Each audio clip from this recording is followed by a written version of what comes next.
Good Modi के राजा दी morning. दोस्तों, मत कर भरोसा इन हाथों की लकीरों पर, तकदीर तो उनके भी होते हैं जिनके दोनों हाथ नहीं होते। तो वेलकम समीर मोदी आज़ादी प्लान में आपका स्वागत है। मैं तपन सरकार आज कुछ विशेष बातों पे डिस्कस करना चाहता हूँ। हमें से बहुत सारे ऐसे लोग हैं जो कंफर्ट जोन में रहना बहुत ही पसंद करते हैं। सभी की एक चाहत होती है कि एक अच्छी सी नौकरी मिल जाए, 8 घंटे की ड्यूटी हो, शाम को आए 2 घंटा टीवी देखूं, 2 घंटा फैमिली के साथ बिताऊं और बस खाना खाऊं, सो जाऊं, दूसरे दिन फिर से वही रूटीन।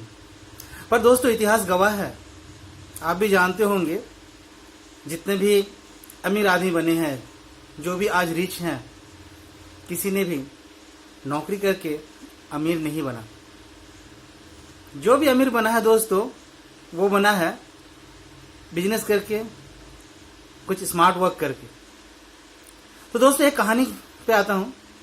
एक कहानी है जो शायद मेरी इस बात को सही साबित करे। बहुत पुरानी बात है दोस्तों। एक ऋषि मुनि अपना एक शिष्य के साथ किसी गांव से गुजर रहे थे। सामने एक बहुत बड़ा खाली जमीन पड़ा हुआ था, जिसे देखकर वो ऋषि मुनि समझ गया कि ये काफी उपजाऊ जमीन है, मगर उस पर कोई फसल नहीं किया गया था। सामने एक कुटिया थी, झोपड़ी। उन्होंने सोचा कि क्यों ना यहाँ रुक करके थोड़ा सा विश्राम कर लिया जाए। तब गुरुजी ने उस कुटिया के पास आकर के आवाज लगाई। वहां से एक आदमी निकला, साथ ही उनके साथ उनकी वाइफ और उनके 2 बच्चे भी बाहर आए, जो कि काफी फटेहाल स्थिति में थे, बहुत अच्छा स्थिति नहीं था उनका। गुरुजी ने उनसे कहा कि मुझे क्या एक गिलास पानी मिलेगा। उस आदमी ने तुरंत घर से एक गिलास पानी निकाला, उन्हें बैठने दिया। फिर गुरुजी ने उनसे पूछा कि आपके पास इतनी अच्छी जमीन है, फिर आप इस पे फसल क्यों नहीं करते। तब उस बंदे ने कहा, गुरुजी, इस जमीन में फसल करने के लिए बहुत सारे पूंजी लगेंगे, बहुत मेहनत भी लगेगा, यहाँ फसल करना संभव नहीं है।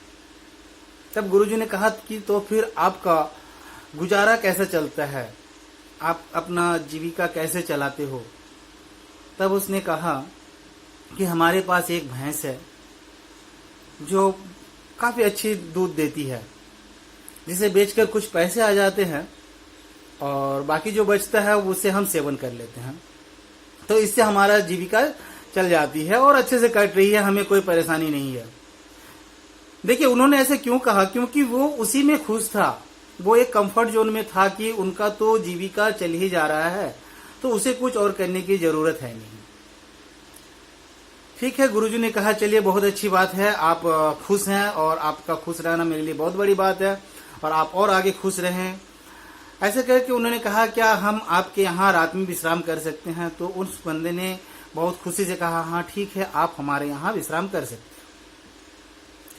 अब गुरुजी रात में वहीं एक पेड़ के नीचे विश्राम करने लगे और आधी रात को अपने शिष्य को उठाया और बोला, शिष्य चलो, हमें यहाँ से चलना है और साथ में इसकी जो भैंस है इसे भी लेकर के जाना है और इसे कहीं ऐसी जगह छोड़ देना है जहां से ये भैंस वापस ना आ सके या फिर ये बंदा जो है उसे ना ढूंढ पाए। शिष्य के मन में काफी प्रश्न उठा कि गुरुजी ऐसा क्यों कर रहे। गुरुजी कभी किसी का अनिष्ट नहीं चाहते हैं, कभी किसी का नुकसान नहीं पहुंचाते हैं। फिर एक जो ये भैंस है जो कि उस बंदे का जीविका चलाता है, उस बंदे को ये क्यों चुरा लेना चाहता है। पर शिष्य तो शिष्य था, गुरुजी से प्रश्न करने का उसके पास साहस नहीं था और उन दोनों ने उस भैंस को लेकर के वहां से चले गया।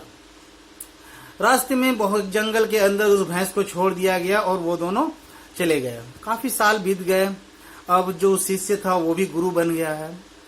अब उस शिष्य को बहुत ही ग्लानि फील हो रही है, एक दोस्त टाइप का उसे फील हो रहा है। तो उन्होंने सोचा कि चलो जाकर के उस बंदे से मिलता, उनसे क्षमा मांगता हूं।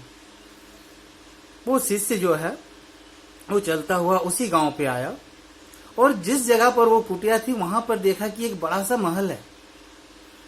चारों तरफ काफी अच्छे फसल लहलहा रहे हैं, काफी सारे फल के पेड़ है जिसमें काफी फल लगे हुए हैं। तो उन्होंने सोचा कि शायद वो बंदा अपने गरीबी से तंग आकर के इस जमीन को बेच करके यहाँ से चला गया।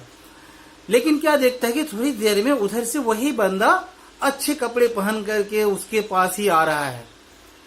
तो शिष्य ने उससे पूछा, यजमान क्या आप मुझे पहचान रहे हैं? मैं बहुत साल पहले आपके पास आया था, मैं और मेरे गुरुजी। उन्होंने कहा कि हाँ मैं पहचान रहा हूँ, आप लोग रात को हमारे यहाँ विश्राम किए, लेकिन आप लोग बिना बताए चले गए, और पता है उसी रात हमारी जो भैंस थी वो भी कहीं चली गई। तब उन्होंने पूछा फिर आप अपना जीविका कैसे चला रहे हो?